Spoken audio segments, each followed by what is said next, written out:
Demuéstrame que ese libro de hace 1400 años viene de Dios. No vengas a decirme que es un libro milagroso y que esa es la prueba, que los humanos y los genios no pudieron producir algo igual. No, eso no es un argumento. El Corán es solo un libro humano y no es la palabra de Dios, porque está lleno de errores científicos y lógicos. Y yo, Señor, acepto el desafío. Los que niegan la existencia de Dios vienen a desafiar a los musulmanes, y yo, humilde siervo de Alá, acepté el desafío. Y si Alá quiere, en pocos minutos les demostraré, sin dejar lugar a ninguna duda, la veracidad del Islam y que este Corán proviene de Alá.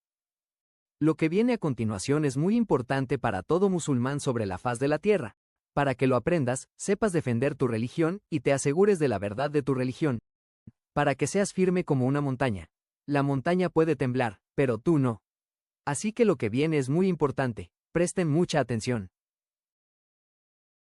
Lo primero que debes saber es que demostrar la veracidad del Islam y la autenticidad del Corán no consiste en que yo te dé una prueba y ya está. No, es una gran construcción de conocimiento, llena de temas diferentes y pruebas variadas. Y hoy no voy a empezar con un versículo ni voy a venir a citarte un hadiz. Primero voy a demostrarte la veracidad del Islam y la autenticidad del Corán, mediante la lógica, el arma con la que siempre nos hablan y nos atacan. Voy a demostrarte con la lógica y con la ciencia la veracidad del Islam y la autenticidad del Corán y que proviene del Señor de los mundos. Y estas palabras no serán mías, sino las de los orientalistas. Y el primero con el que quiero comenzar es el orientalista francés Émile Durkheim, específicamente en su libro La vida de Muhammad, publicado en 1929. Página 318. Dice que una de las mayores pruebas lógicas de la sinceridad del mensajero del Islam, el profeta Muhammad, la paz y las bendiciones sean con él, es el incidente de la muerte de su hijo Ibrahim. ¿Qué ocurrió en el incidente de la muerte de Ibrahim? Lo que ocurrió fue que ese día murió Ibrahim, hijo del profeta, cuando tenía 2 años. Después de enterrarlo, los compañeros regresaron a sus casas y se sorprendieron al ver que el sol desapareció y que ocurrió un eclipse solar total. Es decir, la noche llegó de repente, el día se volvió noche y el mundo quedó en oscuridad. Entonces toda la gente dijo que aquel eclipse ocurrió debido a la muerte de Ibrahim. Dice que, lógicamente, si Muhammad hubiera sido un mentiroso, habría aprovechado aquel acontecimiento en su beneficio y habría dicho, sí, esto ocurrió por la muerte de Ibrahim, y es una señal de Dios sobre la veracidad de mi profecía. Pero el profeta no hizo eso. Reunió a la gente y dijo, oh gente, el sol y la luna son 2 signos entre los signos de Dios. No se eclipsan por la muerte ni por la vida de nadie. Así que cuando veáis eso, rezad y suplicad a Dios Todopoderoso. El profeta no aprovechó la situación para su beneficio. Ordenó a la gente lo que Dios le ordenó. Pero aquí viene la gran sorpresa, o el golpe que caerá sobre la cabeza de estas personas, cuando conozcan la fecha de aquel día. Concéntrate muy bien. Aquel día fue el 27 de enero del año 632 de la era cristiana, correspondiente al 29 de Shawwal del 10º año de la Égira. El día en que murió Ibrahim, hijo del profeta, que la paz sea con él, y el día en que ocurrió el eclipse solar. Ahora vayamos a la NASA y abramos la lista de eclipses registrada a lo largo de la historia. Escribimos esa fecha y encontraremos que en ese día, en esa fecha y en ese momento, ocurrió un eclipse solar. Y la propia NASA registró que en ese día ocurrió un eclipse solar. Y hay algo aún mayor. Entra en la NASA y coloca el lugar donde ocurrió el eclipse solar, y encontrarás que el mapa te muestra la península arábiga. Es decir, el país y el lugar donde estaba el profeta. Esta es la primera cosa para que conozcas la veracidad del profeta, la veracidad del Corán y la veracidad de esta gran religión. Número 2. Y también mediante la lógica. Una de las señales de Dios, y uno de los milagros que permaneció 10 años en la vida de su protagonista, es la Sura al-Masad. Maldito sea Abu Lahab y que perezca. Abu Lahab, Abd al-Uzza ibn Abd al-Mutalib, aquel sobre quien Dios reveló en el Corán que él y su esposa entrarían en el fuego. Esto permaneció, durante 10 años, en la vida de Abu Lahab. En un solo instante podría haber destruido el Islam y desmentido el Corán. Pero no lo hizo. Murió 10 años después de la revelación del versículo. Murió, como incrédulo, y su esposa también murió como incrédula. Para que sepas que este Corán descendió de aquel que conoce lo oculto y lo visible, del Señor de los mundos. Número 3. La genética. Y concéntrate conmigo, por favor, en la información que viene porque es muy importante. Desde tiempos antiguos teníamos la costumbre de que, cuando un hombre se casaba y su esposa solo le daba hijas, se casaba con otra mujer pensando que ella le daría un hijo varón, creyendo que la mujer era responsable de dar a luz un niño o una niña. Entonces el Corán vino hace 1400 años para destruir esa idea y decir que eso es incorrecto. Y que el hombre, conforme a la voluntad de Dios, Señor de los mundos, es responsable de engendrar tanto al varón como a la mujer. Alá dice en la aleya 37 de Surat al-Qiyama dice, ¿acaso no fue una gota de esperma eyaculada, el ser humano, sea varón o hembra? ¿Acaso no fue una gota de esperma eyaculada, esperma del hombre, y fue luego un coágulo, y lo creó dándole forma completa? E hizo a partir de él a la pareja, varón y hembra. ¿Acaso no es ese capaz de devolver la vida a los muertos?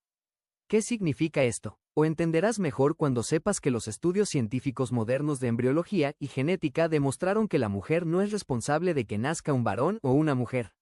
La mujer no es más que un receptáculo que recibe la célula reproductora, y es únicamente femenina. XX es un símbolo exclusivamente femenino.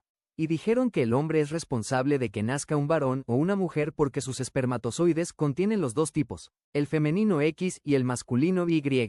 Si el espermatozoide X es el que fecunda primero el óvulo, el bebé será niña. Y si el espermatozoide Y es el que fecunda primero el óvulo, el bebé será niño. Y esos son los cromosomas responsables del sexo del feto. Por Dios, ¿quién conocía esto hace 1400 años? No existía medicina, ni embriología, ni genética, ni nada parecido. ¿Qué prueba quieren más clara que esta? Pero les diré algo aún más claro. En embriología en un hadís registrado por Muslim el profeta, que la paz y las bendiciones sean con él dijo, cuando se establece la gota y le han pasado 42 días, aún gota de semen en el vientre de su madre. Cuando hayan transcurrido 42 noches desde la fecundación, o desde que la gota de semen se establece, Dios le envía un ángel que le da forma, le crea el oído, la vista, la carne, los huesos y la piel. El profeta dijo esto hace 1400 años. No existía embriología, ni medicina, ni médicos como los de hoy. Pero la embriología moderna viene y publica investigaciones que dicen que desde el primer día hasta la sexta semana, es decir, 42 días, el embrión pasa por etapas en las que no tiene forma humana. Después un coágulo, después una masa masticada, y aún no se parece a un ser humano. Y cuando se completan exactamente 42 días, cambia completamente para adquirir forma humana. Y sigue creciendo con esa forma hasta que la madre da a luz. Por eso dicen que los primeros 42 días son una frontera entre el antes y el después en la vida del niño. Hay algo más veraz que esto para saber que el profeta, que la paz y las bendiciones sean con él, solo transmitía una revelación inspirada. Número 5. En Sura Ar-Ra'd, versículo 12, Alá dice, y es quien forma las pesadas nubes. En tiempos del profeta no existían aviones ni nadie había subido al cielo ni medido el peso de las nubes. Pero Dios dijo, las nubes pesadas. Y hoy la ciencia meteorológica estadounidense nos dice que una nube promedio, una nube de tamaño medio, no una nube grande ni pequeña, una nube promedio puede pesar 500.000 toneladas. Es decir, 500.000 de litros de agua. Es decir, un peso equivalente al de 300 coches como los que utilizamos hoy en día. Todo eso suspendido sobre nuestras cabezas en el cielo. ¿Quién informó al profeta de eso? ¿Y quién nos reveló esas palabras? Juro por Dios, que es un Corán procedente del Señor de los mundos. ¿Necesitamos más pruebas? Pero les diré algo aún más. La casa de la araña. Dios dice, quienes toman protectores fuera de Alá se asemejan a una araña que construye una casa. Detente en la tade femenino del verbo itahadat, porque algunos afirman que aquí existe un grave error en el Corán. ¿Por qué aparece el verbo conjugado en femenino? Esto significa que la araña a la que se hace referencia es la hembra, aunque el sustantivo ankabut se emplea habitualmente en masculino en árabe. Hoy, las investigaciones científicas han confirmado la veracidad de las palabras del profeta y han demostrado que, si se hubiera empleado la forma masculina del verbo, ello habría constituido un error tanto lingüístico como biológico, porque la araña hembra es la que construye la telaraña. El macho le trae los hilos y observa. Luego ella construye la casa completamente. Y después de construirla, el macho entra y ella lo mata y lo arroja fuera. Y cuando nacen sus crías, crecen y también la matan y la arrojan fuera. Por eso Dios dijo, Mas no hay casa más frágil que la de la araña si supieran. ¿Quién conocía esto hace 1400 años? Número 7. La abeja. Alá dice en el Corán: y tu Señor inspiró a las abejas. Construyan sus casas en las montañas, en los árboles o en lo que los hombres erijan para ustedes.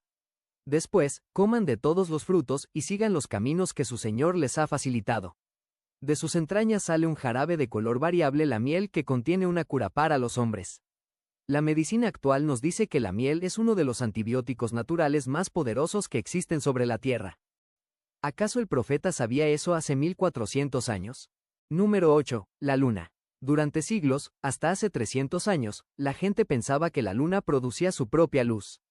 Pero el Corán nos enseñó que eso no era correcto. La luna no posee luz propia.